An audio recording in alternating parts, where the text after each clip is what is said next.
My name is Sonam, and I have secured All India rank 237 in this year's UPSC CSC 2022 examination. First of all, I would like to thank UPSC Time for getting this initiative, a neutral initiative for all the aspirants so that they can have interaction with the toppers and get their queries solved. I'll start with a brief introduction about myself. My name is Sonam, and I'm from Punjab. I have done BTech in Electronics and Communication Engineering from NIT Jalandhar. I've worked in the corporate for about 4 years, and this was my fourth attempt in UPSC, and I got All India rank 237. We'll start with the very basics. So,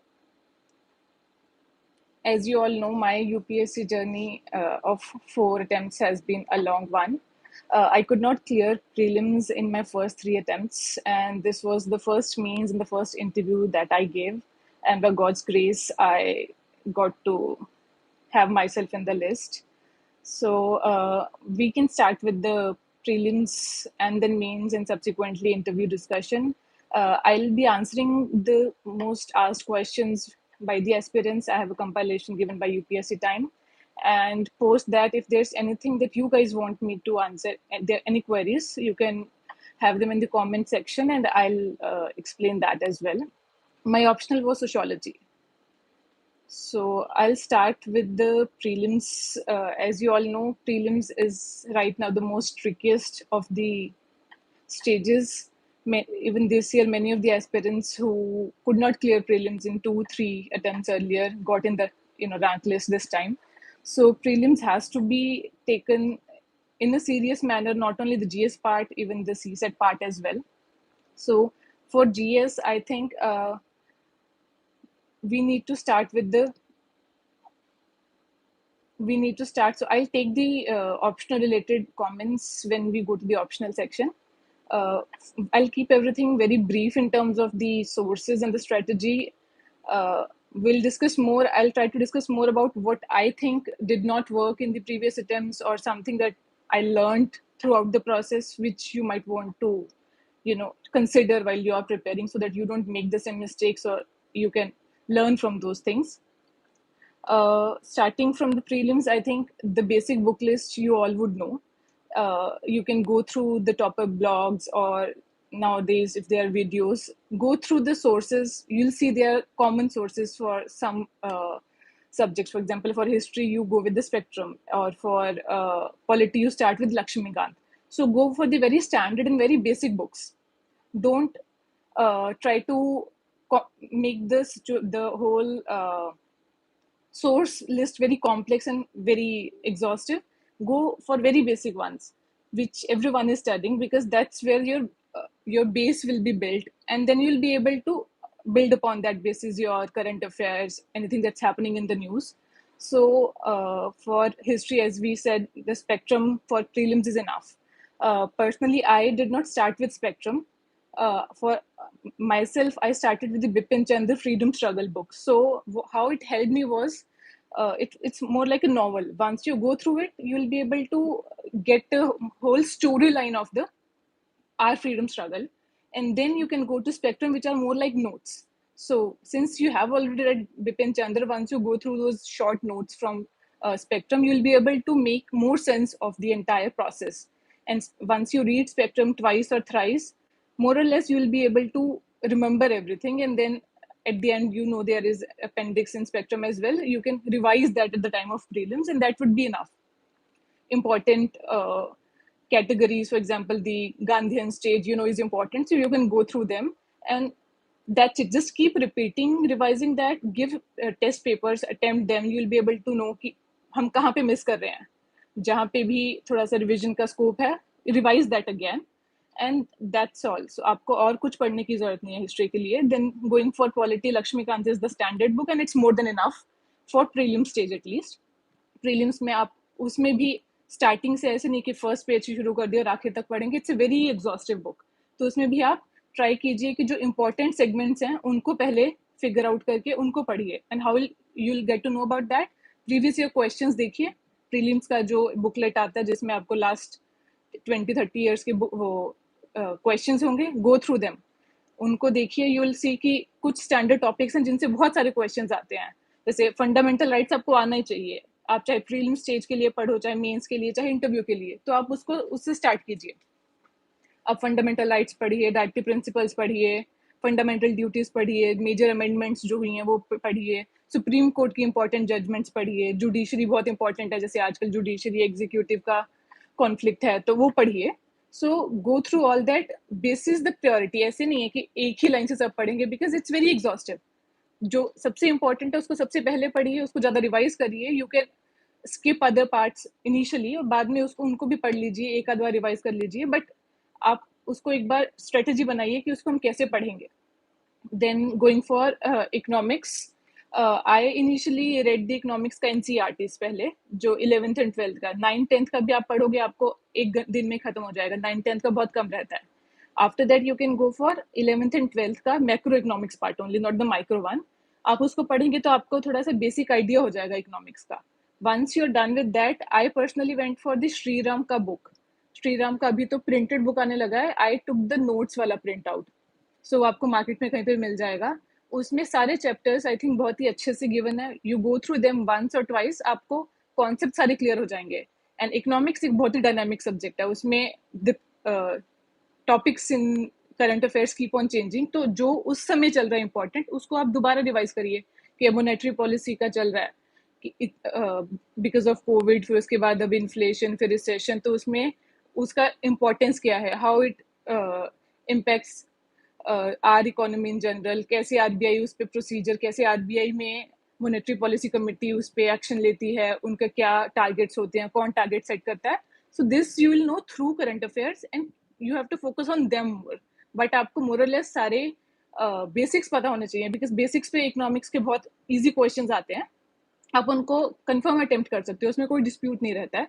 so try to go for those type of topics जिनमें आपका score काफ़ी high हो सकता है। Banking का चलता है, banking कब से it's an important aspect of economy, तो बैंकिंग पे आप पढ़िए, जो भी नॉन परफॉर्मिंग एसेट्स हैं, कैसे प्रोसीजर से उनको क्लासिफिकेशन होती है, अगर उसमें कोई लॉ आया है, फिर वो लॉ का क्या है, इंसॉल्वेंसी एंड बैंक्रप्सी कोड है, उससे पहले कितने एक्ट आए, सरफेजी एक्ट आए, तो थोड़ा बहुत उनका भी आइडिया होना चाहिए, बट जो करंट में है जैसे, वो आपको बहुत अच्छे से पता होना चाहिए।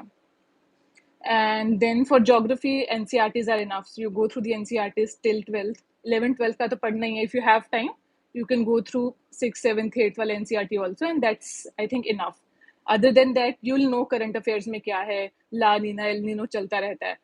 अब साइक्लोन्स इतने ज़्यादा आ रहे हैं, तो साइक्लोन से रिलेटेड अब एनसीईआरटी में सर्टेन कंडीशंस गिवन है, वो सब आप पढ़िए कि साइक्लोन से रिलेटेड क्वेश्चंस आ भी रहे हैं, आ भी सकते हैं, और उसके हम बेसिक्स भी स्ट्रॉन्ग रखेंगे as well as current affairs as well. जैसे साइक्लोन्स पे क्लासिफिकेशन, नेमिंग कन्वेंशन पे क्वेश्चन आ गया था, तो ऐसे आप देखिए कि क्या क्या पॉसिबिलिटीज हो सकती हैं, you can go through them.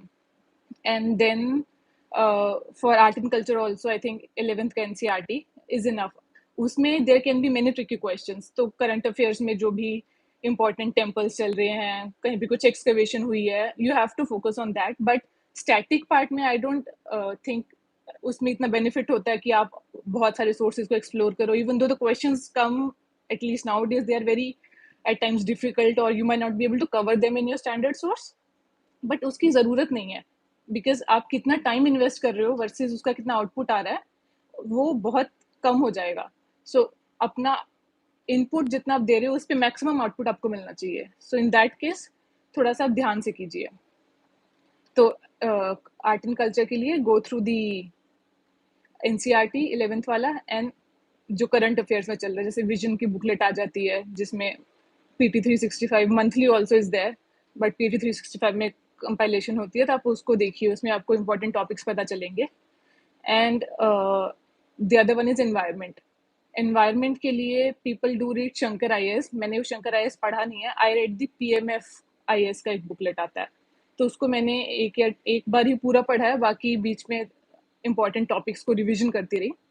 And other than that उसका जो करंट अफेयर्स में चल रहा है वो इंपॉर्टेंट, कौन सी रिपोर्ट्स आ रही हैं, आईपीसीसी की क्या रिपोर्ट आई है, कोई हमारे यहाँ पे सेंसस हुए हैं, टाइगर सेंसर हो रहा है, बर्ड सेंसस हो रहा है, ट्रांसलोकेशन हो रही है, कौन से नेशनल पार्क्स न्यूज़ में हैं, क्यों हैं, उनकी लोकेशन क्या है, कौन से वहाँ से रिवर्स पास कर रहे हैं, ये सब डायनेमिक पार्ट है। इवन तो आप देखोगे कि लास्ट 2-3 ईयर्स में सेम चीज़ें ही न्यूज़ में रह रही हैं, तो उन सबको आप पढ़िए। लास्ट ईयर भी सेम आपको दिखेगा कि साउथ के बहुत सारे बायोस्फीयर रिजर्व्स हैं, इंटरसेक्शन है बहुत से नेशनल पार्क्स, उस पे क्वेश्चन आ जाता है कौन कहाँ पे है, so go through them. Static part में आपको पोल्यूशन के कॉन्सेप्ट की, एयर पोल्यूशन, वाटर पोल्यूशन, फिर उसमें उससे रिलेटेड क्या क्या लॉज बने हुए हैं, कब लॉज बने, वो उनके बारे में आपको पता होना चाहिए। जैसे या अभी कौन कौन सी अथॉरिटीज, नेशनल ग्रीन ट्रिब्यूनल है, वो क्या क्या करता है, व्हाट्स द प्रोसेस, एंड वो कैसे एक्शन लेता है, उसने कोई रिसेंट एक्शंस लिए हों, सुप्रीम कोर्ट ने इंटरवेंशन की है पोल्यूशन से रिलेटेड दिल्ली में या कहाँ पे, वो सब आपको करंट अफेयर से पता चल जाएगा। So go through the basic book, just keep one basic book, उसके बाद आप करंट अफेयर से उसको टॉप अप कीजिए। उससे आपकी स्टैटिक भी स्ट्रांग रहेगा, at the same time you will have relevant topics to revise. ऐसे ही ब्लाइंडली सब कुछ नहीं पढ़ते जाएंगे हम लोग। And I think that's all for prelims. बाकी करंट अफेयर्स आपको डेली अपडेट करने ही है, तो उसमें इधर you can go through newspaper आप पढ़ पा रहे हो डेली तो बहुत अच्छी बात है। बट नहीं तो मैंने ओनली आईएएस का वो डेली का वो आता था एक news prelim booster type, even though I did not do it daily, but मैं उसका मंथली वाला देख लेती थी। जैसे दिस ईयर ओनली एग्जाम से पहले, सिंस आई वाज वर्किंग, मेरे पास टाइम नहीं था कि मैं आई गो थ्रू दोज जो रिटन कंपाइलेशंस होती हैं, सो आई जस्ट वेंट थ्रू जो भी ओनली आईएएस के मंथली कंपाइलेशंस थे, उनको मैंने 2-3 बार सुन लिया, तो उससे आपको थोड़ा याद हो जाएगा, बिकॉज टू द पॉइंट आपको वहां पे वैसे भी उतना याद नहीं रहेगा। You have to go look at the question paper, और उसमें से आपको जितना भी आपने नॉलेज गैदर किया हुआ है उसके through you have to deduce your answer, तो आप उसमें वो कर सकते हैं। But if you have time and you can read the newspaper daily, there is nothing like that, because अब न्यूज़पेपर जब पढ़ रहे हो तो आप तीनों स्टेजेस का साइमल्टेनियसली प्रिपरेशन कर रहे हो, means, prelims, interview as well. तो न्यूज़पेपर डेली पढ़ने का प्रैक्टिस बहुत अच्छा है, you can continue doing that. कोई भी एक न्यूज़पेपर पढ़ सकते हो, हिंदू पढ़ सकते हो, इंडियन एक्सप्रेस पढ़ सकते हो, if not go for compilations और the YouTube videos that you get, जो भी आपको आपकी सिचुएशन के अकॉर्डिंग ऐप्ट लगता है। You may have time constraint, so you will have to adjust accordingly. And prelims, so you have all the data now. उसके बाद आपको क्या करना है, प्रीलिम्स के लिए आपको टेस्ट लगाने पड़ेंगे। सो what I did differently in this attempt for prelims, I think there are two things which I would like to mention. मैं टेस्ट पहले भी दे रही थी, पहले मैं rather पिछले अटेम्प्ट्स में तो मैंने in my second and third attempt I gave all the sectional tests, जैसे विजन का पूरा एक वो लिया टेस्ट, फिर उसमें सारे सेक्शनल टेस्ट दे रहे हैं, फिर उसमें जो फुल लेंथ टेस्ट दे रहे हैं, बट उसमें ऐसे मेरे कंसिडरेबली मार्क्स नहीं बढ़ पाए। This year what I did was, rather than going for just one coaching का टेस्ट सीरीज, मैंने जितने भी मार्केट में मिल रहे थे, if you go to Rajendra Nagar, जो भी स्टैंडर्ड कोचिंग्स हैं, मैंने सबके क्वेश्चन पेपर्स लिए, but only the full length ones, because आप पढ़ चुके हो ऑलरेडी सब कुछ। सेक्शनल टेस्ट में आपके बहुत ज़्यादा भी आ जाएं, उससे उतना ज़्यादा आउटपुट नहीं बढ़ता है, बिकॉज आपको सारे पेपर्स, मतलब you should have a sense of attempting ऐसा पेपर जिसमें सारा फुल लेंथ टेस्ट है।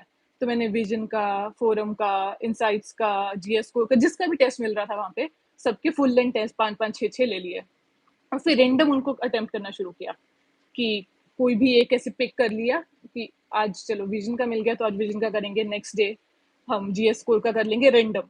तो उससे आई थिंक थोड़ा सा वेरिएशन आया in terms of the kind of questions which I can expect, so that when I go there during the live examination, ऐसा कोई सेट पैटर्न मेरे दिमाग में कोचिंग का नहीं बैठा हुआ है कि मैं उसी के थ्रू आंसर कर रही हूँ। कैसा भी आपको कॉम्बिनेशन आएगा, you should be able to answer there, because we do not know कि वहाँ पे वो कैसे क्वेश्चंस पूछने वाले हैं, कैसे वो ऑप्शंस का फॉर्मेट रखेंगे। They have been changing it. Last year उन्होंने वो ओनली 1, ओनली 2, ओनली 3 वाला ऑप्शन शुरू किया कि वो एलिमिनेशन उन्होंने पूरी खत्म कर दी। This year also similar thing happened. I have not seen the paper, but लोग बोल रहे हैं कि इस बार भी उन्होंने बहुत सारे क्वेश्चंस उस लाइंस पे दिए हैं।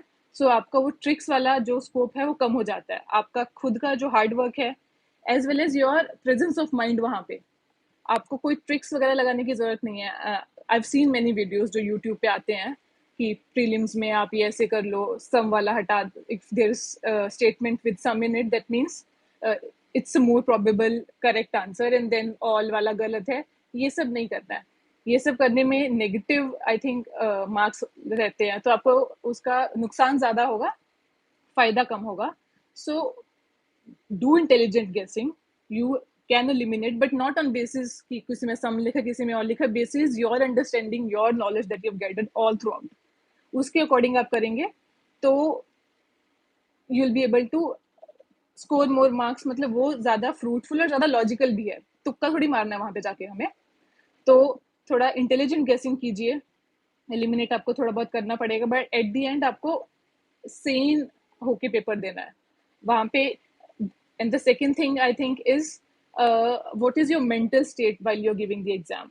I gave my third attempt. When I was giving my prelims, I almost blanked out.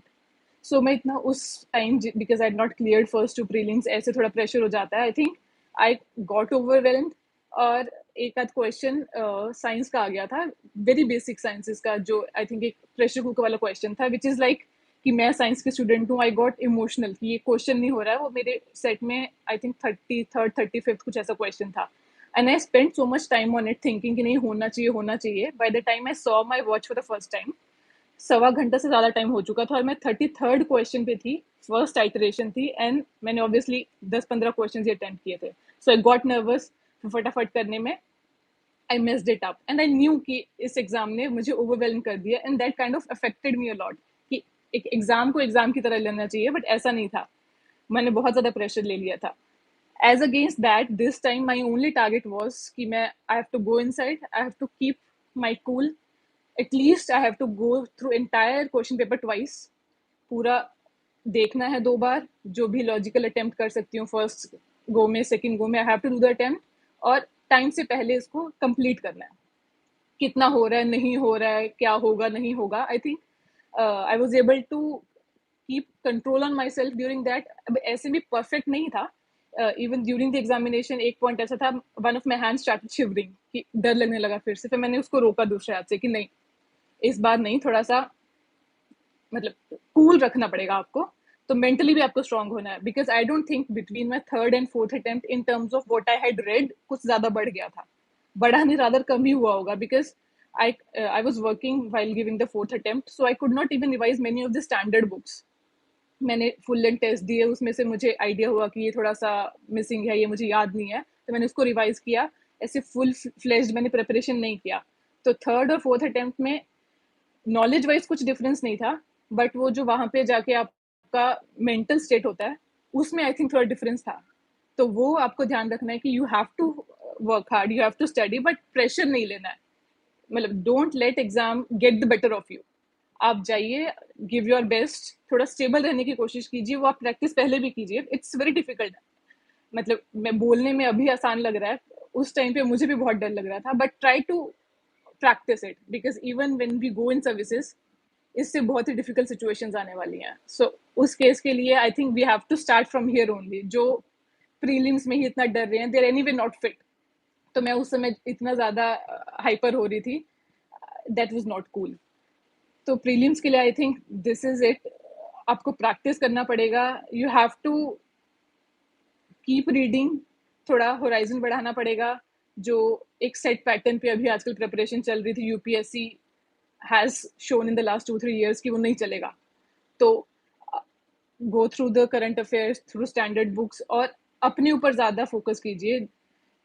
Coaching वालों ने एक कंपाइलेशन दे दिया, उस पर पूरा रिलाई नहीं करेंगे, तो जो आपको इम्पोर्टेंट लग रहा है उस पर फोकस कीजिए।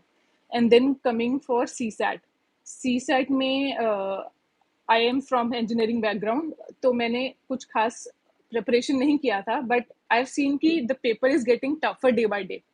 Same CSAT with whatever level of mathematical aptitude I have, मैंने पहले स्कोर किया था 100, इस बार I got 80 marks. So it shows कि वो मार्क्स कम हुए हैं, but I did not prepare specifically for CSAT. But जिन लोगों को लगता है कि डिफिकल्टी आ रही है, एंड आई हैव हर्ड कि इस बार जो अभी रिसेंट प्रीलिम्स हुआ है वो और टफ था सी सेट, तो उसमें आप प्रैक्टिस कीजिए। सी सेट को भी इक्वली इंपॉर्टेंस दीजिए as you are giving to your general studies paper, because आपको at the end CSAT भी क्लियर करना है, एंड वहाँ पे उस समय 67 मार्क्स 66 मार्क्स लाना भी it's not an easy task. So if you think कि नहीं हो रहा है, if you are little under confident, please start giving CSAT के एटलीस्ट पेपर्स दे के देखो, पुराने साल के पेपर्स उठा लो, से लास्ट 5-6 साल के, उनको अटेम्प्ट करो, and you will be able to gauge कि आपका प्रेपरेशन लेवल क्या है। एंड अगर वो कम है तो please go to the standard basic books, उनमें से आप क्वांट, लॉजिकल रीजनिंग, इन सब पे क्वेश्चंस कीजिए। आपका जो स्ट्रांग है आप उस पर फोकस कीजिए। अगर आपको लगता है आप कॉम्प्रिहेंशन अच्छे से कर पाते हो तो कॉम्प्रिहेंशन पे फोकस कीजिए। जो अगर आपको लगता है क्वांट आपको ठीक लगता है तो आप क्वांट पे कीजिए, but you have to give focus. मतलब सी सेट को भी हम निग्लेक्ट नहीं कर सकते हैं, तो सी सेट के लिए भी थोड़ा ध्यान रखिए पहले से ही, क्योंकि I have seen some people जिनका जीएस हो गया clear but CSAT clear नहीं हुआ, बिकॉज ऑफ दैट उनका प्रीलिम्स रह गया। तो this shouldn't be the situation. तो दोनों पे इक्वली फोकस कीजिए, दोनों इंपॉर्टेंट हैं, दोनों आपको पास करने हैं, and hopefully you will be able to get through. Then we'll start with the mains ka part, but before that I'll give a brief about my preparation ka journey, because somebody has just asked ki preparation kahan karna hai. So I did take optional ka crash course at the very starting. So I started preparing at the end of 2019 2020 ke starting mein, and us time pe I did take optional ka crash course from Upender sir. My optional was sociology. वो 2-2.5 महीने का होता है, wherein you get an initiation into the subject, because मैंने ये subject, it was a completely new subject for me, पहले कभी पढ़ा नहीं था। तो वो जो बेसिक थोड़ा सा कॉन्फिडेंस के लिए या अंडरस्टैंडिंग के लिए आई टुक द कोचिंग। उसके बाद जीएस के लिए I did not take any coaching. I gave the test and में, जो ये मेंस का टेस्ट होते हैं थोड़े से, but other than that I did not take any coaching. And somebody was asking about where we should be preparing, कि दिल्ली में करना है घर पे। Honestly I don't think it matters. आप दिल्ली में रहिए, अगर आप घर पे रहिए, whichever place you feel you more comfortable preparing in way. कुछ लोग होते हैं दे आर कंफर्टेबल कि मैं घर पे फैमिली के बीच में रह के भी प्रिपेयर कर सकती हूँ, so good for them, they can do that. If they feel कि नहीं घर पे डिस्ट्रैक्शन हो रहा है, I need to have some sort of isolation, तो जरूरी नहीं है दिल्ली में आओ, you can live in any other city आपके आसपास। जैसे हमारे यहाँ से लोग चंडीगढ़ भी जाते हैं, दिल्ली भी आके रहो। कोचिंग लेना इज अनदर क्वेश्चन। तो कोचिंग लेना आई डोंट थिंक इम्पोर्टेंट है, जरूरी है एटलीस्ट जीएस के लिए, because GS is in in itself, इसका नेम ही है जनरल स्टडीज। आपको इसमें कुछ बहुत ज्यादा एक्सपर्टीज नहीं चाहिए। आपको हर चीज का जो हो रहा है आपके अराउंड उसका आइडिया होना चाहिए, उस पर बेसिक नॉलेज होनी चाहिए। You should be able to analytically analyse कि हो क्या रहा है। आपको ऑप्शनल के लिए थोड़ा इन डेप्थ पढ़ाई करना पड़ता है, बट जीएस के लिए कोचिंग नेसेसिटी नहीं है। आई डिड नॉट फील कि मुझे कोचिंग लेना चाहिए, so I did not go for it. अगर आपको लगता है कि आप बहुत टाइम से आउट ऑफ टच हो और आपको थोड़ा बहुत किक स्टार्ट करने के लिए you have to start from somewhere, you can do that, but that's it. अगर आपको लगता है गो फॉर इट, बट जो नहीं अफोर्ड कर सकते, या कोई दिल्ली नहीं आ सकता, या कोई जॉब कर रहा है, उन सब के लिए कोई ज़रूरत नहीं है। You can prepare on your own. It's an exam जो आपको, आपकी पर्सनालिटी को डेवलप करता है through out the process, and you can do it on your own. And then I think we should start with mains का brief. So many of you must be giving mains this time. तो जो mains के लिए we have GS के 4 papers, GS 1 2 3 4, उसमें से, and then there is optional के 2 papers and essay का paper. तो GS के लिए तो बहुत ज़्यादा आपको, you don't have to go for many different sources than you did for prelims. जैसे पेपर 1 है, उसमें हिस्ट्री है, ज्योग्राफी है, आर्ट एंड कल्चर है, and there is the one more section society. तो ये ऑलमोस्ट सारा जो आपने स्टैटिक पढ़ाई किया अभी प्रीलिम्स के लिए, वो सारा यूज होगा। आपको उसको बस एक सब्जेक्टिव फॉर्मेट में लिखना है। तो उसमें if you have done it pretty decently, तो आप उसका पेपर देना स्टार्ट कीजिए एक बार। जैसे GS1 का पेपर दीजिए, तो आपको you will be able to see कि आप कैसे, जो आपके पास स्टैटिक नॉलेज है उससे सब्जेक्टिव आंसर्स बना पा रहे हैं नहीं। तो वो आप डायरेक्ट कर सकते हैं, और सेम सोर्सेज को आप रेफर कीजिए। कुछ करंट अफेयर्स में न्यूज़ चल रही होती हैं, कुछ हिस्टोरिकल इवेंट से रिलेटेड, उस पर आप फोकस कर सकते हो कि उस पर आइडिया है, क्वेश्चन आ सकता है। आर्ट एंड कल्चर के क्वेश्चन अब ज़्यादा आ रहे हैं, और उसमें कुछ क्वेश्चन तो ऐसे आ जाएंगे जो आप कितना भी पढ़ लो, you would not be able to beforehand comprehend की आ सकता है। फॉर एग्जाम्पल, इस बार एक क्वेश्चन आया था लायंस एंड बुल्स का significance in are historical architecture. तो ये आपने कहीं भी एज इट इज नहीं पढ़ा होगा, but you do have a sense कि यू मस्ट हैव सीन या ऑब्जर्व किया होगा कि ऐसा होता है, तो उसमें आप अब अपना उस समय कॉमन सेंस लगाइए। आई डिड नो कि इसमें एग्जैक्टली क्या आंसर है, बट उस समय आप सोचिए and you will be able to answer basis आपका जो बाकी पेरिफेरल नॉलेज है। तो कुछ क्वेश्चंस ऐसे आएंगे जो आपको नहीं आइडिया होगा, उसको आपको on the spot using whatever knowledge you have try to answer it in the best possible way. बाकी ज्योग्राफी के स्टैटिक क्वेश्चंस आते हैं, वो आप ज्योग्राफी के एनसीईआरटीज पढ़िए, आपको you will be able to attempt that. कुछ करंट अफेयर्स से आएंगे, वो भी स्टैटिक फॉर्म में ही आते हैं। Same for history. हिस्ट्री में आई डोंट थिंक बहुत ट्रिकी कुछ होता है, so you can just practice giving some more tests. उसके अलावा एक बच्चा सोसाइटी का पार्ट। सोसाइटी के पार्ट के लिए you will have to, I was sociology student, तो मैंने सोसाइटी के लिए सेपरेटली कुछ नहीं पढ़ा बिकॉज वो हमारे सोशोलॉजी में कवर हो जाता है। But if you are not sociology student तो आपको सोसाइटी के लिए थोड़ा पढ़ना पड़ सकता है। तो जो सोशल इश्यूज वाला करंट अफेयर्स बुकलेट आता है किसी भी कोचिंग का, उनको पढ़िए। उसमें आपको बिल्कुल पूरा नहीं पढ़ना है, जैसे बहुत एक्सटेंसिव होता है, इन सबको एक्सटेंसिवली आपको नहीं पढ़ना है। आप इसमें मेन थीम्स देखिए, जैसे विमेन से रिलेटेड, चिल्ड्रन से रिलेटेड, एल्डरली से रिलेटेड, वल्नरेबल सेक्शन से रिलेटेड, क्या हो रहा है, उनको क्या प्रॉब्लम्स हैं, इंडिया की एल्डरली पॉपुलेशन बढ़ रही है, तो they become a focus point now.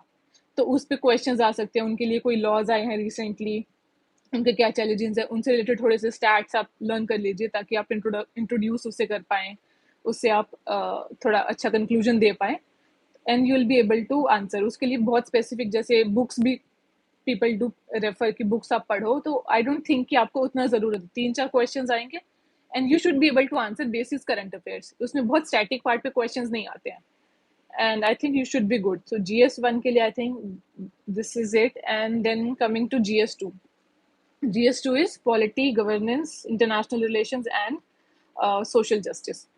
So, polity के लिए you have read Lakshmikant. You can revise the important segments, and I don't think there's anything else left to do. For governance, there are certain books, but I referred only to current affairs. You know the topics जो constantly news में चल रहे हैं, governor का चल रहा है, judiciary, executive, उनसे रिलेटेड क्या क्या कोई लॉ आया, फिर क्या जुडिशरी ने जैसे उसको अमेंडमेंट को रिपील कर दिया, या उसमें क्या कोई पहले एक्ट्स आए हुए हैं, जुडिशरी ने कोई इंपॉर्टेंट अभी जजमेंट दी है, वो सब जो न्यूज़ में चल रहा है उसी पे क्वेश्चंस आएंगे। उसमें कुछ एक आध स्टैटिक भी आ सकते हैं, वो आप पॉलिटी की बुक अगर आपने पढ़ी है तो आपको उसमें कवर हो जाएंगे। तो आप इसमें अमेंडमेंट्स, रीसेंट हैपनिंग्स और जो जुडिशियल प्रोनाउंसमेंट्स हैं उन पे फोकस कीजिए, और जो करंट अफेयर्स में आ रहा है उनको एक्सटेंसिवली पढ़िए। इसके लिए I think if you are reading the newspaper regularly and then if you are going through जो उसमें एडिटोरियल्स होते हैं, so you should be having enough content to write in this. As such कोई extra आपको governance के लिए book पढ़ने की जरूरत नहीं पड़ेगी। You can read it if you want. अगर आपके पास लग रहा है कि आपके पास एम्पल टाइम है, you have started in college, यहाँ पर भी अटेम्प्ट नहीं दे रहे and you want to build a very strong base, you can go through the book, but that is not important and that's not necessary. You can go through the entire process without that as well. मैंने governance के लिए did not refer to any book. And then coming to social justice. For social justice also, for non-sociology students, the similar thing has to be done as we did for society. तो जो social issues वाला booklet आता है उसमें issues भी होंगे, and social justice as in what is being done by the government for the vulnerable sections, for women, and same what has to be done more if there are certain committees which have been made, if they have given some suggestions, this is what we will get. जैसे question I am not able to recall, एक question आया था जो अभी current happening से ही आ रहा था, तो आप उसको करंट अफेयर से कवर कर सकते हो, आपको एक्स्ट्रा नहीं करना पड़ेगा। And same for international relations. International relations के लिए न्यूज़पेपर अगर आप पढ़ रहे हो, that is more than enough. Newspaper पढ़ रहे हो, उसके बाद आप जो कंपाइलेशंस हैं उनके, you can go through the compilations and see आपने कोई टॉपिक मिस तो नहीं किया है, या फिर जैसे अभी G20 पे इतना सब चल रहा है, सो G20 पे क्वेश्चन आना इज प्रोबेबल। एंड G20 की थोड़ी सी स्टैटिक नॉलेज जो उसका है, उसके लिए आप you can refer to the compilation, कोई अगर आ रही है या कहीं पे कुछ इससे रिलेटेड यूट्यूब पे रिसोर्स है कि आप उसका थोड़ा सा हिस्टोरिकल कॉन्टेक्स्ट क्या है, उसका स्ट्रक्चर क्या है, उसका कोई हेडक्वार्टर्स है या नहीं है, ट्रॉय का क्या होता है, all these things, and you can go through them. But otherwise आप इसके लिए भी कोई स्पेसिफिक बुक का सोर्स नहीं है। ये GS2 is a very dynamic paper, it can be a very scoring paper. You just have to focus on कि what is happening in the society and how you understand it. इसमें आपको बहुत ज़्यादा static, बहुत ज़्यादा very I mean bookish लिखने की जरूरत नहीं। I did not write anything in बहुत ही specific format कि ऐसे ही करना है। इसमें आपकी अगर अंडरस्टैंडिंग है उन टॉपिक्स की, you should be able to answer those questions. तो आप करंट अफेयर्स पे इसके लिए फोकस कीजिए, जो आपके आसपास हैपनिंग्स हो रही हैं, हमारे गवर्नेंस का कोई भी इशू चल रहा है, वो इंपॉर्टेंट हो जाता है और आप उसी पे फोकस कीजिए। कमिंग टू पेपर थ्री भी is a very dynamic paper and I think one of the चारों में से सबसे डिफिकल्ट पेपर यही है। इस सबसे लीस्ट स्कोरिंग यही रह रहा है, इस साल भी ऐसा ही हुआ है। तो इसमें we have economy and science and tech, agriculture, disaster management. तो जैसे डिजास्टर मैनेजमेंट हुआ, it's a very small topic, आप उसको 2-3 दिन में खत्म कर सकते हो कोई भी स्टैंडर्ड बुकलेट लेके, या NCERT आती है डिजास्टर मैनेजमेंट की, उसको पढ़ के, और उसमें से कुछ क्वेश्चन आएगा ही, तो वो कंफर्म हो जाएगा आपका कि उससे रिलेटेड कुछ भी क्वेश्चन आ रहा है, you should be able to answer. उसमें आप थोड़ा सा करंट अफेयर से हिंट ले सकते हैं कि जो डिजास्टर्स अभी न्यूज में रहे हैं, जरा चांसेस से उससे रिलेटेड ज्यादा आएगा।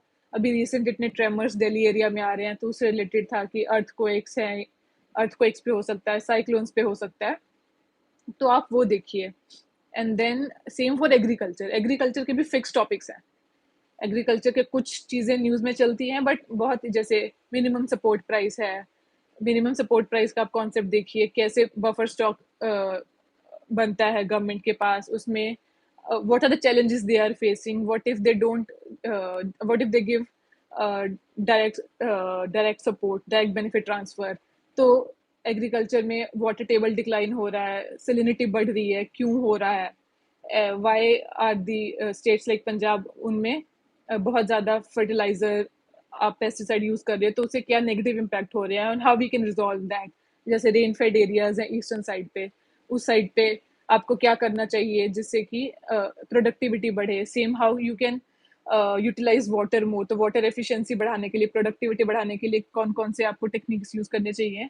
ये सब फिक्स टॉपिक्स हैं एग्रीकल्चर में भी, बहुत ज़्यादा डायनेमिक नहीं है। बस question can be more from जो रिसेंटली अभी न्यूज़ में है, जैसे स्टबल बर्निंग है, स्टबल बर्निंग पे फिर पूसा ने उससे रिलेटेड एक कैप्सूल बनाया, फिर उससे रिलेटेड कुछ एक्ट्स हैं कुछ स्टेट्स में जिसकी वजह से they don't get enough time between two cycles of sowing, जिसकी वजह से they are the farmers are resorting to stubble burning, but what has government done for it and how we can resolve it further. So go through these topics, these are going to be relevant this year as well as next year, ये standard topics हैं। So agriculture and disaster management we can do beforehand.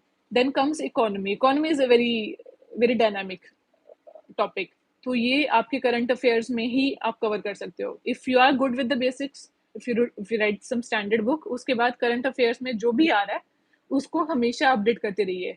Go through the economic survey, budget, जो भी latest आएगा उसमें आपको पूरा economic survey भी पढ़ने की जरूरत नहीं है, उसका जो समरी है वो पढ़िए, इंट्रोडक्शन कंक्लूजन पढ़ लीजिए, बिकॉज आपको वर्बेटम सब कुछ नहीं पता होना चाहिए, but you should have a sense of everything, आपको एक जनरल आइडिया उन चीज़ों का होना चाहिए। बजट में गवर्नमेंट ने किस चीज़ पे फोकस दिया है, अमृतकाल पे कुछ क्वेश्चन दे सकते हैं कि अमृतकाल का क्या सिग्निफिकेंस है, उसमें हम किस किस पे फोकस कर रहे हैं, how is it going to help women और एग्रीकल्चर। तो इन सब पे आप पढ़िए और इस पे थोड़ा बहुत आप फ्रेम करके रखिए, जैसे not like you don't have to keep on writing everything, but इस टाइप से फ्रेम कीजिए कि एक जनरल विमेन से रिलेटेड आपको इंट्रोडक्शन पता है, उस पर क्वेश्चन आएगा तो you can start without thinking, and because वहाँ पे आपको टाइम की पॉसिटी रहेगी। तो इन सब जो प्रेडिक्टेबल टॉपिक्स हैं उनसे रिलेटेड आपको थोड़ा सा आइडिया रहना चाहिए कि you can not waste time. मतलब कुछ ऐसा क्वेश्चन आ सकता है जिसमें आपको टाइम लगे, तो उसमें आप टाइम तभी दे पाएंगे अगर आप ऐसे प्रिडिक्टेबल टॉपिक्स पे ऑलरेडी प्रिपेयर्ड होंगे। And then comes science tech, science tech में तो क्वेश्चन आएंगे 2-3, उसमें there is not much strategy. जो भी करंट अफेयर्स में से एकदम स्टैटिक क्वेश्चन भी पूछ देंगे, इस बार तो एकदम स्टैटिक क्वेश्चन आए थे कि I think James Webb telescope पे आया था कि उसके बारे में लिखिए। तो साइंस टेक के लिए आपने जो भी प्री के लिए पढ़ा है उसी को आप रिवाइज कर लीजिए, जो भी वहाँ पे क्वेश्चन आएगा try to attempt in the best possible way. बहुत ज़्यादा इसके लिए कोई और मॉड्यूल खरीद के उसको पढ़ना, आपको कॉस्ट बेनिफिट एनालिसिस नहीं मिलेगा, तो आप वो नहीं कीजिए। that is it for the paper 3, and then comes paper 4, the ethics paper. अब ethics paper is like I mean there are different mixed views about ethics paper. अब ethics paper आप बहुत कम पढ़ के भी दे सकते हो, बहुत ज़्यादा पढ़ के भी दे सकते हो. Ethics में there are case studies, and then there are 10 marks के बहुत सारे questions, और टाइम इसमें भी आपको यूजुअली कम ही पड़ता है. दिस टाइम ऑल्सो एथिक्स का पेपर बहुत लेंथी आया था. So I think one of the most important things which can make the ethics paper easier is if you're naturally ethical और आप वही लिख रहे हो, आपको बहुत ज़्यादा बनावटी बनाने की ज़रूरत नहीं है. अगर आपके पास इफ़ यू थिंक कि आपके पास बहुत टाइम है, आप सब कुछ लर्न कर सकते हो, जैसे there are many topics given in the ethics paper, we need to have an understanding कि वो सारे टॉपिक्स क्या हैं. जैसे कॉर्पोरेट गवर्नेंस क्या है. अब कॉर्पोरेट गवर्नेंस क्या है, once I have understood, I don't need to cram कि उसका एग्जैक्ट डेफिनेशन क्या है, राइट? अगर आपको क्रैम करने की, if you are able to learn it very well, but otherwise I would suggest कि डोंट बी वेरी बुकिश और very theoretical when you are giving the ethics का paper. Be your natural self, write what you think you should be doing. Of course we need to have some sort of understanding कि जैसे हम क्या structuring करेंगे अगर इस type के ethical case studies आएंगे. There 4-5 types of case studies. वो जनरल अंडरस्टैंडिंग हमें चाहिए बिकॉज हम वहां पे जाते शुरू नहीं करेंगे, बट मोर और less you have to write what you feel you should be doing. और सेम गोज फॉर जो आपको स्टैटिक क्वेश्चंस आते हैं इसमें, जो थ्योरेटिकल क्वेश्चंस, उसमें भी if you have the understanding you can write in your own language. जैसे इस बार तो कुछ वही आई थी, some definitions we had to write. एक 10 मार्क के क्वेश्चन में 4 या 5, तो उनमें से I knew all the definitions, I mean I knew all the concepts, but ऐसे मुझे किसी का भी ऐसे बुकिश वो डेफिनेशन नहीं पता था. So I wrote what I would, how I would convey it to a layman in my own language. And I think this is what they ask you to do, what you understand of the ethical concepts, how you would react in an ethical dilemma. You can take a little bit of guidance, but just practice the ethical case studies of all types that you can, and बस अपना time management करने की उसमें कोशिश कीजिए. इसमें तो आपको स्ट्रक्चरिंग का भी उतना इशू नहीं आता है. आपको 4 या 5 उन्होंने स्पेसिफिक क्वेश्चन ही दे देते हैं एक केस स्टडी के बाद. 1 2 3 4 5, इस बार तो 5 ऑप्शन वो क्वेश्चन दे रखे थे. उनका पॉइंट कि आप सबको अटेम्प्ट करो, सब में जो डिमांड है स्पेसिफिक वो लिखो, वरना पेपर ही खत्म नहीं होगा. इस बार बहुत लोगों का पेपर छूट गया एथिक्स का बिकॉज उन्होंने इतने सारे ऑप्शंस दिए हुए थे कि आपको इतने सारे क्वेश्चंस करने हैं विच बिकम्स डिफिकल्ट. तो वो प्रैक्टिस कीजिए कि जो पूछा है 5 के 5 में आप उसमें स्पेसिफिक आंसर दे पाए, but write from your own sense of ethics. इसमें कुछ ज़्यादा बनावटी नहीं कीजिए. I think that is not what they are asking us to do. They are asking us what we as civil servants would do और should do. तो वो आप एक बेसिक जो भी कॉन्सेप्ट्स हैं, जैसे बेसिक वैल्यूज हैं सिविल सर्विसेज में, आपको कौन सी बेसिक वैल्यूज होनी चाहिए उसमें गिवन भी हैं, आप उनके बारे में समझिए कि इंटेग्रिटी क्या है, कहाँ पे अप्लाई होगा, लीडरशिप का इंपॉर्टेंस क्या है, वो थोड़ा बहुत आपको पता होना चाहिए. या फिर कुछ जैसे इससे रिलेटेड रेलेवेंट लॉज हैं, as I can think of, जैसे कॉर्पोरेट्स के लिए कंपनीज एक्ट है, फिर उसमें प्रोविजन है कि how we have to increase the participation of women at the leadership level. तो बोर्ड्स में वो उनका रिप्रेजेंटेशन हो, इसके लिए रूल्स बना दिए गए हैं. These things you should know कि आप कभी कहीं पे इसका रेफरेंस दे पाओ. This is what it should be done. Best practices आपको बहुत सारे न्यूज़ में आते रहते हैं कि इस आईएएस ने ऐसा किया. अच्छा, जैसे I was reading about somebody, I don't remember his name, but he had created a helpline for child trafficking, कि अगर किसी को ऐसा लगता है कुछ ऐसा हो रहा है, they can directly contact the helpline, and it helped a lot. तो आप ऐसे examples you can note down, and जहाँ पे भी आपको रेलिवेंट लगे आप उसको दे सकते हो, ताकि आप प्रैक्टिकल एस्पेक्ट बताइए.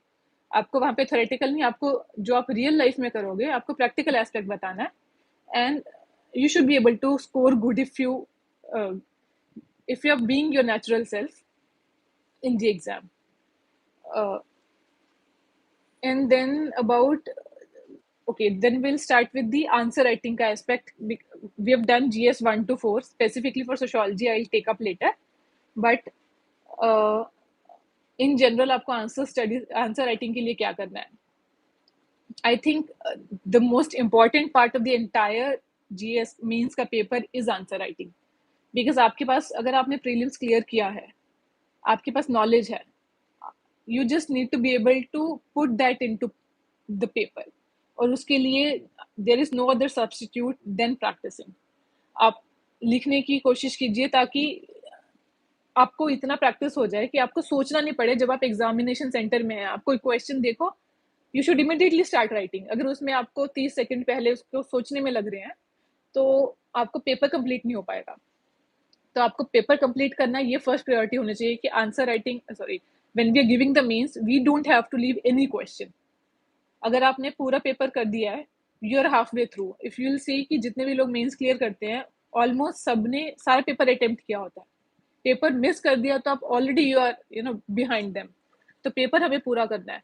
उसके लिए you can start the writing practice, if not very specifically from answers, write anything so that there is a flow, कि आपको लिखने की आदत हो जाए, आपको एकदम ऑब्स्ट्रक्शन नहीं हो। Because some of us might have not given exams, कि आप कॉलेज से निकले उसके बाद आप जॉब कर रहे हो, तो आपको आदत नहीं रहती है लिखने की। तो आप आदत डालिए, आप जो भी सब्जेक्ट में कंफर्टेबल हैं उससे स्टार्ट कीजिए। अगर आपको लगता है कि आपका optional is you more comfortable with it, so start writing optional answers. Last year के क्वेश्चंस देखिए, उसमें से कोई क्वेश्चन पिक कीजिए, start writing, and over time you will see कि आप सेम क्वेश्चन का जो आंसर आपने से 1 महीना पहले लिखा, आप जब 1 महीने बाद उसको देखोगे, यू विल फील कि देखो इसमें ये इंप्रूवमेंट हो सकता था ये, and you will be able to write better, मतलब you will be able to improve if you continue practicing, and there is no other substitute. आप प्रैक्टिस करोगे तो आपका जो इंट्रोडक्शन कंक्लूजन है वो इम्प्रूव होता जाएगा, and that creates the first impression. आप जैसे इंट्रोड्यूस कर रहे हो आंसर को, that is how, that is like your introduction to the examiner, right? और आप उसमें you can follow the concept कि GS2 में हम सिर्फ if there is some relevant constitution का article we are putting that, or if there is something in the news you can start with that।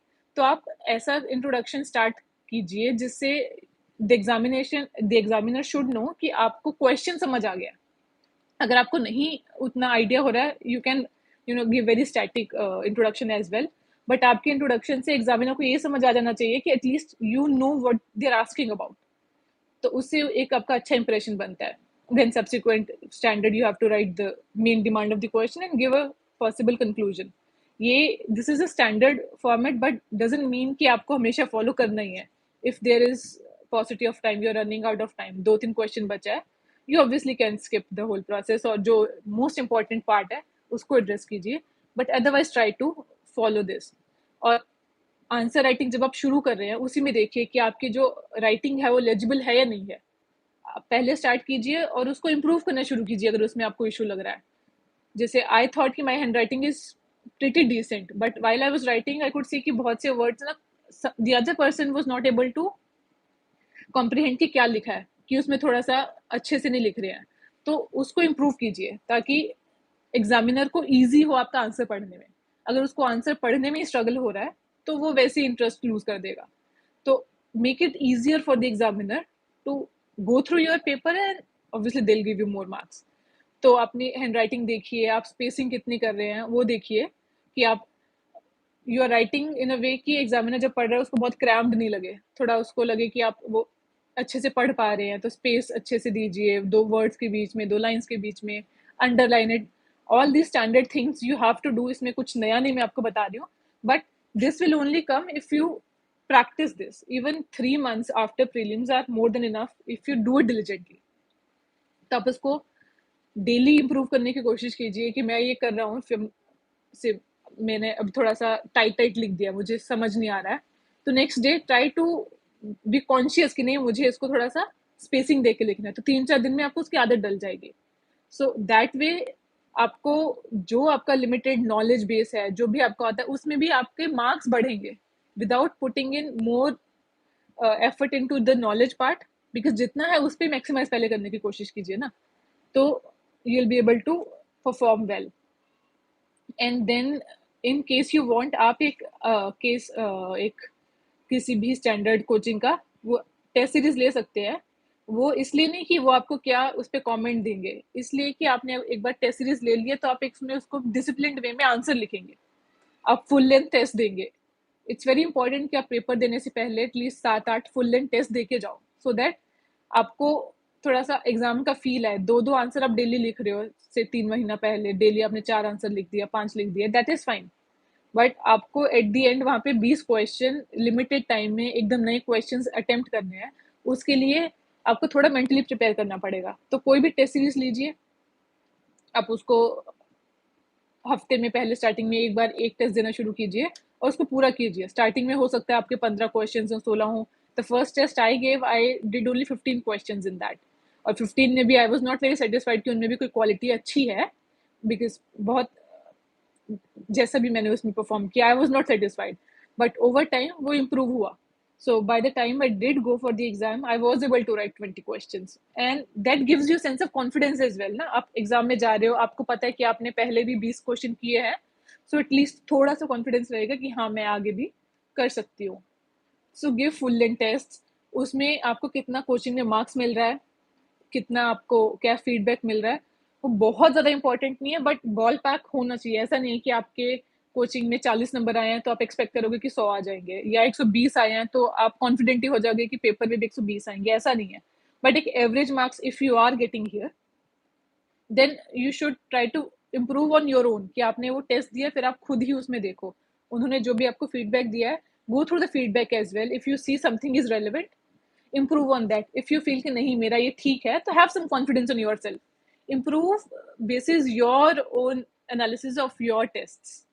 That is more important. आपको पता है सबसे ज़्यादा कि आप क्या improve कर सकते हो, and that way you will be able to improve। 3 महीने में आप बहुत अच्छे से, by the time you are going for mains, you will be able to complete the paper। थोड़ा सा उसमें handwriting देखिए, spacing देखिए, कुछ डायग्राम्स 2-4 देख लीजिए। बहुत ज़्यादा मैंने भी, मेरे पास टाइम नहीं था इतना, तो मैंने बहुत ज़्यादा डायग्राम्स वगैरह प्रिपेयर नहीं किए हुए थे, बट जो भी आपने देखा है, you try to work on that. For example, GS1 के पेपर से पहले ऐसे का पेपर हुआ, एंड देन उसके बाद इवनिंग में we were free, so I was going through some coaching which I don't remember, किसी का एक जोग्राफी का कोई कंपाइलेशन था मीन्स के लिए ही, it was hardly of 30-35 pages. तो I just went through it कि जो करंट में है मैं थोड़ा सा देख लेती हूँ।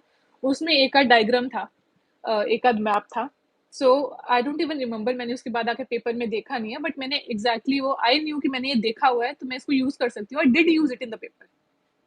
तो जो भी आपके पास है, जितना भी रिसोर्स है, उसको मैक्सिमाइज करके यूज कीजिए। आपको किसी भी जगह पे कुछ भी रेलिवेंट लग रहा है, डाल दीजिए। मतलब आप डोंट जज योर सेल्फ कि आपने क्या आंसर लिखा क्या नहीं। आपका काम आपके आंसर को जज करना नहीं है। मैं स्टार्टिंग में अपने आंसर्स को बुक से कंपेयर करके जज कर रही थी कि एकदम I written like a novice, बहुत ही बेसिक आंसर है मेरा, बट दैट्स नॉट सो। आपको बेसिक ही आंसर चाहिए, आपको बुक तो लिखनी नहीं है। यूपीएससी आपको किसी सब्जेक्ट का बुक लिखने के लिए तो बुला नहीं रहे हैं, वो आपकी बेसिक अंडरस्टैंडिंग देख रहे हैं। So for basic understanding, do not have a very high standard set for yourself unnecessarily, जिससे आप खुद डिमोरलाइज हो। So for that, if you want, you can go through the toppers answers booklet. तो आपको उससे idea होगा कि what kind of answers they are writing. They are not writing very high end answers, बहुत basic answers वो भी लिख रहे हैं। उसमें एक्स्ट्रा क्या हो सकता है, they must have added like कुछ डायग्राम डाल दिया जो आपको प्रैक्टिस से आएगा, कोई एक आध फैक्ट एंड फिगर डाल दिया जिसके लिए आपको थोड़ा एक्स्ट्रा पढ़ना पड़ेगा, but otherwise answers are very basic, and they want very basic answers. They don't want you कि आप किसी एक सब्जेक्ट के बहुत ज़्यादा एक्सपर्ट बनो, नहीं। उनको है कि आपको सारे क्वेश्चंस को आप प्रोपोर्शनेटली आंसर कर पाओ इन अ decent average manner, and that is it. So I think that is what I wanted to focus on for answer writing. We have had a couple of comments here, we'll take this up later. And then there is sociology optional. So for sociology, as I told, I did take a crash course uh, initially, just when I started preparing, but coaching lena is not the substitute for your own hard work, because when you're taking a subject as optional, उसमें आपसे expertise expect किया जाता है। You have to know specific theories, you have to know thinkers, आपको concepts पता होने चाहिए, और concepts में आपको उस समय बहुत specific चीजें पता होनी चाहिए। उसमें आप बहुत ही generalist idea नहीं लिख सकते हो।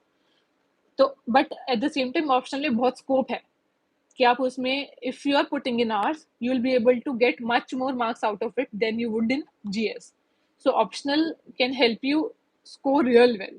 तो आप उस पर फोकस कीजिए, in the 3 months that we have now, if you have cleared prelims, I would say आप daily थोड़ा थोड़ा GS पढ़िए, but optional भी आप constantly अभी पढ़ते जाइए. If you have done say optional का थोड़ा बहुत पढ़ाई पहले, तो start writing the previous year answers, कि 2 question 4 question daily लिए, कोई भी 1 घंटा बैठे और उसमें आंसर किया, and then subsequently do it every day. तो 1 महीने में आपके ये सारा खत्म हो जाएगा, and then you'll be able to revise as well. फिर उसके बाद आप फुल लेंथ टेस्ट भी दीजिए ऑब्वियसली, बट ऑप्शनल को आप स्टार्टिंग से फोकस में रखिए, बिकॉज वो ज़्यादा स्कोरिंग होने वाला है. एंड जीएस को आप you can like, I was working, तो मेरे पास था कि 2 स्लॉट्स होते थे, एक मॉर्निंग में एक इवनिंग में, बीच में मैं office, I had office hours. तो कि एक स्लॉट आप रख लीजिए जीएस के लिए, दूसरा स्लॉट आप रख लीजिए ऑप्शनल के लिए, and give it equal importance. If you are not working, if you, मतलब पूरा दिन आपके पास फ्री ही है, तो और अच्छा है. आप एक ऑप्शनल का स्लॉट रखिए जो आप कॉन्स्टेंटली पढ़ रहे हो, बाकी जीएस का 2 टॉपिक्स पढ़ सकते हो, एक पढ़ सकते हो, बेसिस जैसा आपको कंफर्टेबल होता है.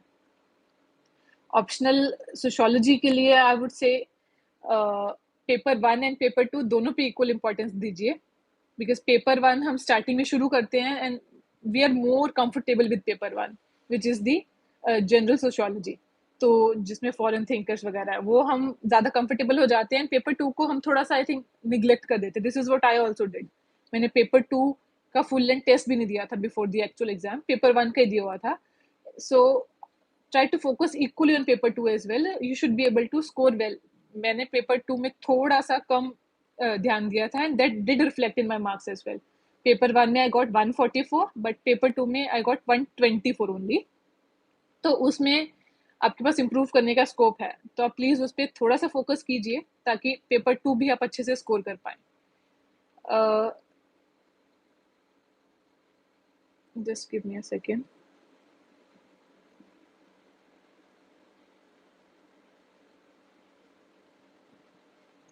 हाँ जी. And then I think sources we have already covered. जो सोर्सेज, कोई भी ऐसा डिफरेंट सोर्स नहीं है which I would want to tell you जो आपको नहीं पता होगा. आई हैव टोल्ड यू जो मैंने फॉलो किया. यू मे और मे नॉट फॉलो दैट, आप कोई और स्टैंडर्ड बुक भी फॉलो कर सकते हैं, but just keep one book for each subject. बहुत ज़्यादा सोर्सेज को डाइवर्सिफाई नहीं कीजिए, उससे कुछ फ़ायदा नहीं होगा. बहुत ही लिमिटेड सोर्सेज रखिए और उसी को रिवाइज कीजिए, और कोई भी फैंसी और ऐसा कुछ ढूंढने की कोशिश नहीं कीजिए. कोई ट्रिक नहीं मिलेगा आपको सोर्सेज में. जो सोर्स है उसी को यूज़ कीजिए. बहुत सारा रिसोर्स आपको आजकल मिलता है. आप देखोगे इन टेलीग्राम भरा रहेगा, नए नए आपको कंपाइलेशंस आ रहे हैं, कहीं से कोई किसी नई कोचिंग का निकल के आ गया है, फिर वो दिखने में वो आपको बहुत अपीलिंग लगेगा, but try to refrain from the temptation, because आपको योर मेन पर्पस इज कि एग्जाम क्लियर करना है. उसके लिए basic sources are more than enough. And next is the interview part. तो इंटरव्यू में आई फील बहुत नया पढ़ाई तो आपको कुछ नहीं करना रहता है. The only difference is mains के बाद इंटरव्यू में you have to focus more on the current happenings. तो आप पेपर एक पढ़ सकते हो. I read newspaper only during the interview stage, not before that, because मेरे पास उतना डेली टाइम नहीं होता था ऑफिस के साथ. बट इंटरव्यू के टाइम पे you need to read a newspaper. तो एक न्यूज़पेपर पढ़ लीजिए, अगर आपके पास टाइम है 2 पढ़िए. हिंदू के साथ इंडियन एक्सप्रेस पढ़ लीजिए, या अकेले इंडियन एक्सप्रेस पढ़ लीजिए, जैसा आपको कन्वीनियंट लगता है. बट न्यूज़पेपर रेगुलरली पढ़िए, उससे आपका थोड़ा सा थॉट प्रोसेस बिल्ड होगा. आप उसमें एडिटोरियल पढ़ोगे, देयर आर मल्टीपल पीपल जो अपना व्यू पॉइंट देंगे. आप उसको एनालाइज कीजिए, अपना थोड़ा सा अंडरस्टैंडिंग बनाइए इश्यूज पे, बिकॉज आपको कुछ भी क्वेश्चन पूछ सकते हैं करंट अफेयर्स में से. तो उसमें you should be able to analyse the situation and answer in a way that a bureaucrat would.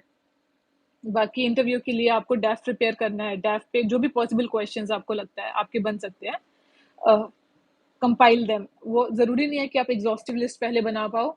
जो भी आपको दिमाग में आ रहा है, आपका स्कूल, आपका कॉलेज, आपकी सिटी पे, स्टेट पे, आपका कोई ग्रेजुएशन का सब्जेक्ट है, इफ़ यू आर वर्किंग तो आपका उससे रिलेटेड. अगर आपने से फॉर एग्जांपल आईएफएस पहले दिया है तो इंटरनेशनल रिलेशंस पे, तो आप उस पर टॉपिक्स बनाइए और उस पर अपना थोड़ा सा आंसर का आइडिया फ्रेम कीजिए. And if you give mock test, थोड़ा सा मॉक टेस्ट देना पड़ेगा आपको, 4-5 मॉक टेस्ट दीजिए।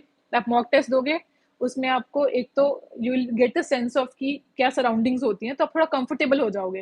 बिकॉज सीधा आप जब if you don't give a mock test और आप सीधा रियल इंटरव्यू देने जाओ, तो it can get a little overwhelming. तो उसको अवॉइड करने के लिए मॉक टेस्ट आर इम्पॉर्टेंट।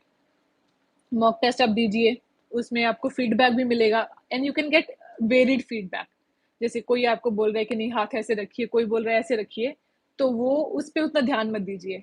आप मॉक टेस्ट देने जाइए मॉक टेस्ट में कंफर्टेबल होने के लिए, उन लोगों से उस टाइप से फीडबैक लेने के लिए नहीं। But they can many questions which they may ask जो आपने पहले नहीं सोचे होंगे, तो आपको सिर्फ उन क्वेश्चंस पे फोकस नहीं करना है, बट ऐड देम ऑल्सो। जैसे मेरी स्टेट से मैंने 5 क्वेश्चंस बनाए हुए हैं, I go to the mock interview और उसमें मुझे किसी ने एक नया क्वेश्चन पूछ दिया, सो ऐड दैट योर लिस्ट, ये भी एक पॉसिबल क्वेश्चन है, इस लाइन पे भी हम सोच सकते हैं। तो you can keep updating your list of possible questions that you need to prepare beforehand, because वहां पे पूछ तो कुछ भी देंगे, बट डेव से रिलेटेड थोड़ा प्रेडिक्टेबल हो जाता है, तो उसको आप थोड़ा बिफोर हैंड प्रिपेयर कर सकते हो। करंट अफेयर्स को पढ़ते रहिए एंड इंटरव्यू में just go in as your real self. और I would say don't be pretentious. Don't let them overwhelm you. थोड़ा बहुत anxiety होता है. Just try to be calm and answer their questions as you would to somebody else, somebody who's not an interviewer. कि एक discussion type से लीजिए। अब वहां पे क्या सिचुएशन होगी, आपको कौन सा बोर्ड मिलेगा, कौन सा बोर्ड ज्यादा मार्क्स देता है, कौन सा कम देता है, इन सब पे पहले तो बिल्कुल ध्यान मत दीजिए कि पहले ही सब लोग एनालाइज कर रहे हैं इस बोर्ड का इतना एवरेज है, ये नया है पुराना है। Since what is not in your hand you can not control, you can not change, तो उस पर आप टाइम वेस्ट भी मत कीजिए। Try focusing on your personality. आप थोड़ा बोलने पे फोकस कीजिए, how you are answering the question, are you too fast और टू स्लो, आप थोड़ा ज़्यादा मूवमेंट तो नहीं कर रहे हैं उस टाइम पे। सो अपना वीडियो आपको देंगे, आप वीडियो को देखिए एंड वीडियो को देख के आपको खुद आइडिया होगा कि आपको क्या इंप्रूव करना है और क्या नहीं करना है। You would be able to जज योर सेल्फ और उसको यूज़ कीजिए। And I think that is all for interview. Interview के लिए बहुत स्पेसिफिक आपको somebody else cannot suggest। थोड़ा मॉक टेस्ट, बहुत ज़्यादा भी मॉक टेस्ट मत दीजिए कि आप कंफ्यूज हो जाओ कि एक कोचिंग वाला क्या बोल रहा है, दूसरा वाला क्या बोल रहा होगा। So don't do that. Give a few mocks, once you get comfortable you can skip आगे कुछ, बट इफ यू वांट आप और भी दे सकते हैं अगर आप वो आपको नेगेटिवली इम्पैक्ट नहीं कर रहा है। अगर आपको मॉक टेस्ट देके लग रहा है कि आप और कॉन्फिडेंट हो रहे हो, कंफर्टेबल हो रहे हो, you can give subsequently more mocks as well. But आजकल मार्केट में बहुत ज़्यादा ये मॉक्स का वो हो गया शुरुआत, लाइक हर छोटा छोटा कोचिंग, हर मतलब they are trying to poach you for mocks. So try to refrain from falling in that trap. अपनी अंडरस्टैंडिंग के अकॉर्डिंग, अपनी रिसर्च के according give some mocks, don't overdo it.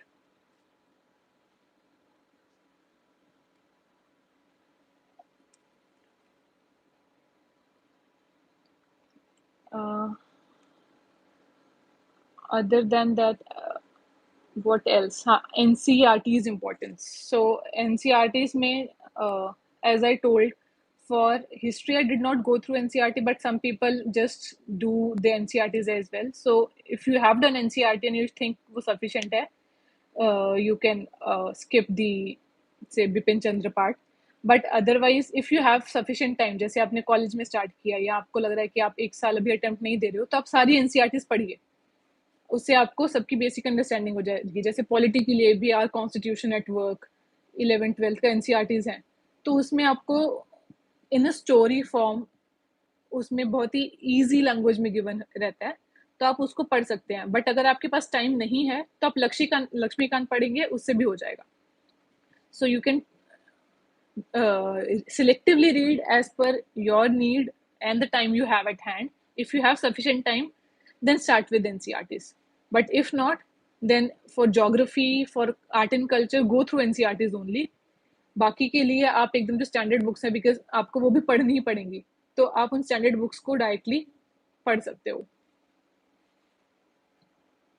And about previous year questions, yeah, so previous year questions are the only reference we have for the exam we are going to give, right?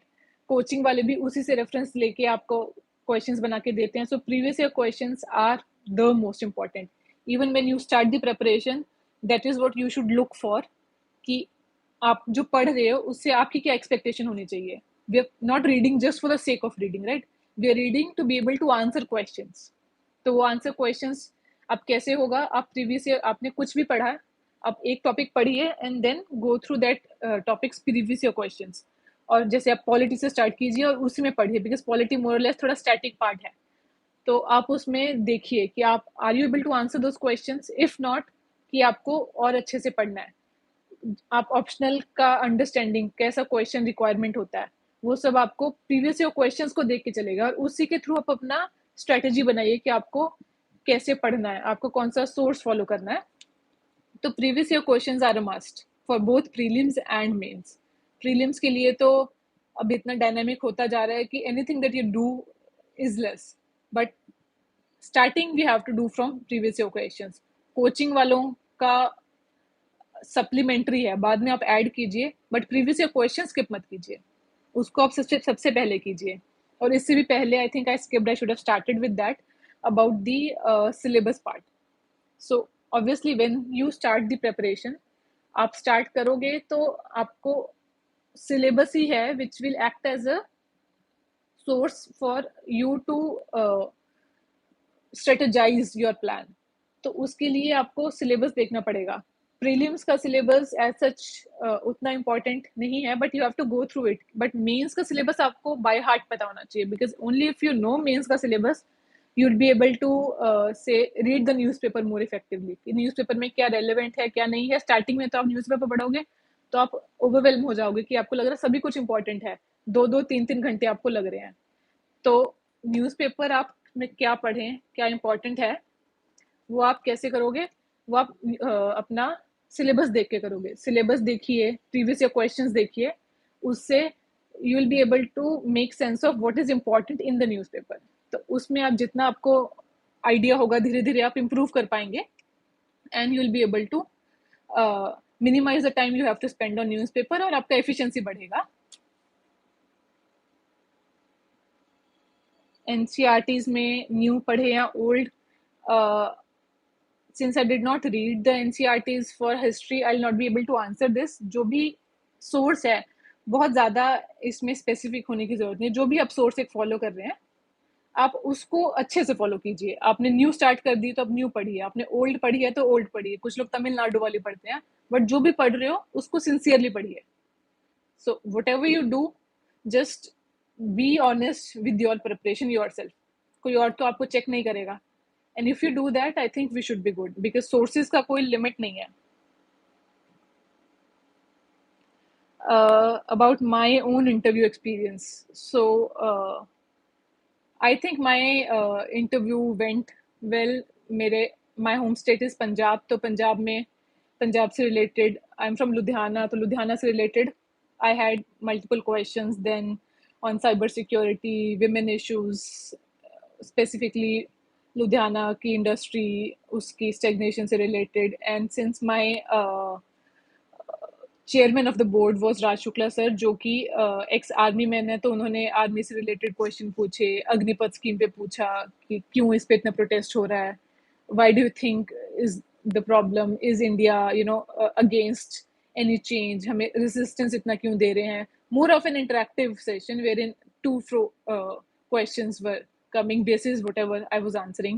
And then about my job, how I have been able to get से promotions there, क्या qualities हैं मेरे में, क्या qualities एक civil servant में होनी चाहिए, and if I am fit or not. इस type से questions वो पूछ रहे हैं. मैं sociology की student थी, तो sociology पे questions पूछा, जैसे कि कास्ट सेंसस थोड़ा सा न्यूज़ में चल रहा है कि होना, आपको क्या लगता है उसके प्रोज एंड कॉन्स क्या हैं. फिर मैंने प्रोज एंड कॉन्स बताए, फिर आपको क्या लगता है आपको क्या होना चाहिए. तो उसमें आप थोड़ा सा डेफिनेट आंसर देना चाहिए आपको, कि प्रोज एंड कॉन्स बता दिए. फिर उसके बाद उन्होंने मेरे से स्पेसिफिक पूछा कि what is your stand on it. तो मैंने अपना स्टैंड स्पेसिफिकली बताया, बिकॉज आपको स्टैंड लेना पड़ेगा, but at the same time आप you have to be, you don't have to be very cynical about the happenings around. तो थोड़ा सा आप optimistic attitude रखिए.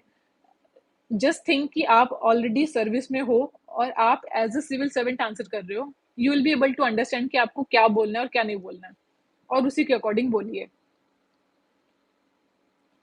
I think this is more or less it. उसके अलावा I was seeing the question around prelims की सी set clear नहीं हो रहा है, मींस मतलब जीएस का क्लियर हो रहा है. तो आई थिंक सी सेट के लिए if you think you have some issues you have to practice.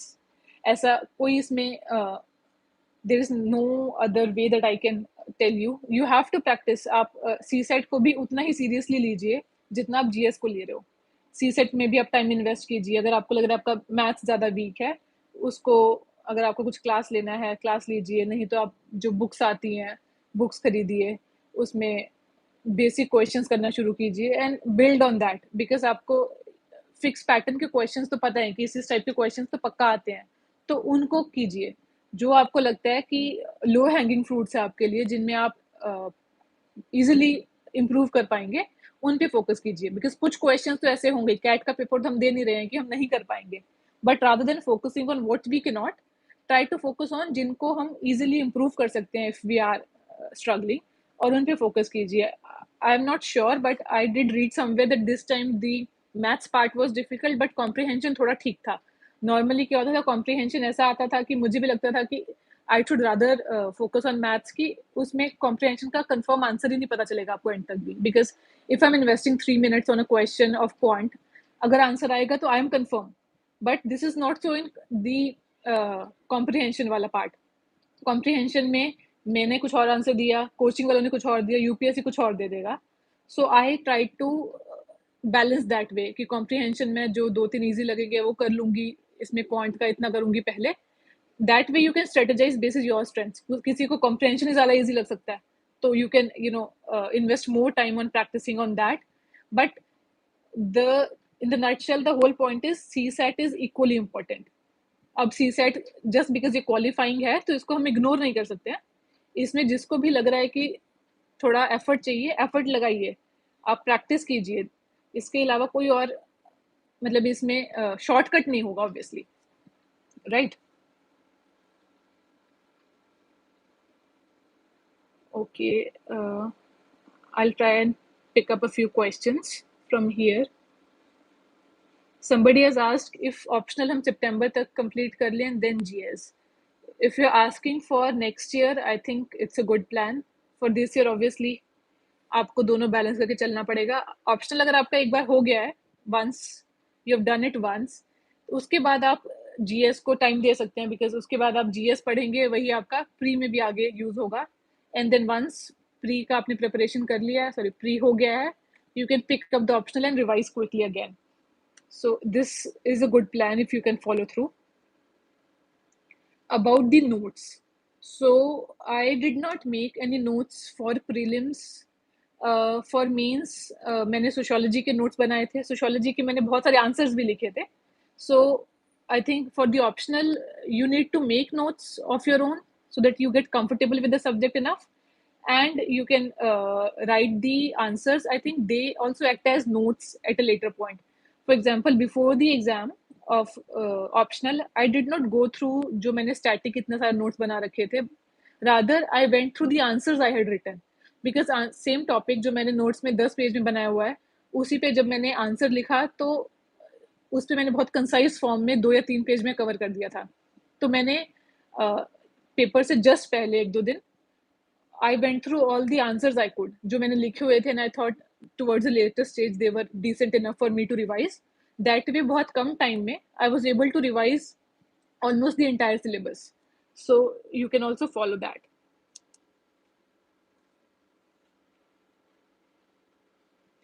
Somebody is writing that he has failed prelims through CSAT, but he's ready with mains. So I think you should be good. I think this has happened with many people कि बहुत लोगों का prelims नहीं हो रहा था, and जैसे prelims हुआ, they were able to clear mains and the interview stage as well. तो अगर आपको लगता है आपका mains अच्छा है, तो ये plus point है. तो try to look for your weak points in prelims. जो भी आपको लग रहा है कि आपको ये सब्जेक्ट स्ट्रॉन्ग करना है, या फिर जैसे प्रीलिम्स के लिए आप कुछ टॉपिक्स को प्रायोरिटाइज कीजिए. पॉलिटी है, इकोनॉमी है, और इन्वायरमेंट है, इन सब पे क्वेश्चंस आते हैं, और अगर आप पढ़े हुए हो, you will be able to attempt them well. तो ऐसे जो कंफर्म एरियाज हैं उनको थोड़ा और स्ट्रॉन्ग कीजिए, और प्रीलिम्स में I think it's a game of nerves as well, कि आपको 2 घंटे में वहाँ पे योर फेट इज डिसाइडेड। तो थोड़ा सा अपने आप को काम बनाने का भी कोशिश कीजिए। उसके लिए आप पहले प्रैक्टिस कीजिए, पहले बिल्कुल एग्जाम सिचुएशन में एग्जाम देने की कोशिश कीजिए, और थोड़ा सा अपना मेंटल स्टेट थोड़ा ठीक रखिए। अगर आपने पढ़ा हुआ है, थोड़ा कॉन्फिडेंस अपने आप पे रखिए, and you should be able to get through.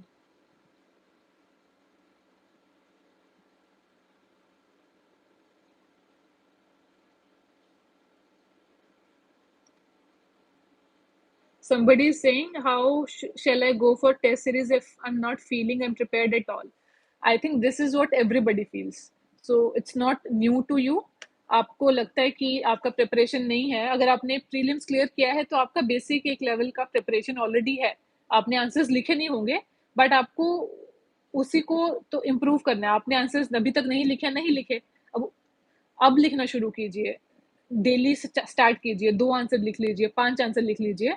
तो थोड़ा अपना लिखने का फ्लो बनाइए। उसमें एंजाइटी लेने से अच्छा है कि जितना भी टाइम हमारे पास बचा है, अब अगर हम कुछ कर सकते हैं तो उसको बेस्ट यूटिलाइज कीजिए। About the uncertainty in civil services, so see civil services, that's what I was saying, कि ये एग्जाम है। सो एग्जाम की तरह लेना चाहिए। We don't take it as an exam, but बहुत ज़्यादा we make it real big, and that's where the issue starts. तो अनसर्टेनिटी है, but if you have a certain target in mind, आप उसकी तरफ काम कीजिए। You may you know have failures, नहीं क्लियर हो रहा है, उसकी वजह से बहुत सारे pressures, can be from family, can be financial constraint, can be your own anxiety, कुछ नहीं हो रहा है, वो आएगा। But if you have a certain resolve कि this is the purpose I am doing it for, and if you are putting in your best efforts, so आपको बाद में रिग्रेट नहीं होगा।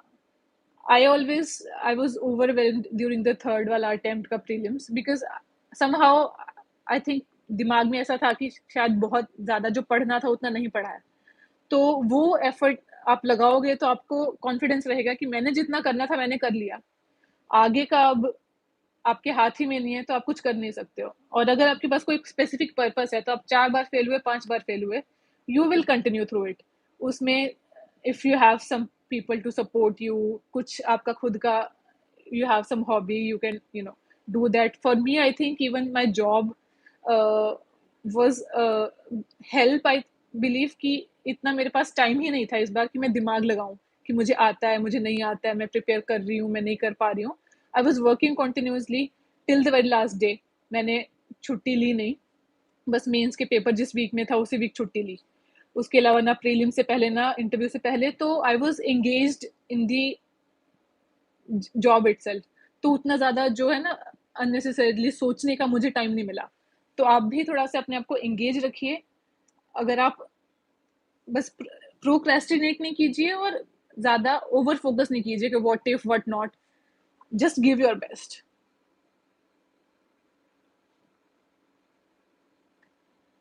Okay, I think we are good. In the last, I would just like to say कि whatever I have said or whatever you hear from other people, always take that with a pinch of salt, कि हम जो बता रहे हैं वो मैं अपने एक्सपीरियंस से बता रही हूँ। That might or might not work exactly for you. आप उसका एसेंस समझिए कि क्या बेसिक नेसेसिटीज हैं। बाकी आप अपना स्ट्रेटेजी अपने अकॉर्डिंग इवॉल्व कीजिए। You will know your strengths and weaknesses better than anyone else. तो उसके अकॉर्डिंग इवॉल्व कीजिए। Just because you see some topper doing it, just don't follow it blindly. It may not work for you. तो आप सबको सुनिए, but try to get an essence from that and prepare your own plan. This is what you think is right for you. I think that's it. Thank you so much, everyone, for joining. I hope I was able to solve some of your queries.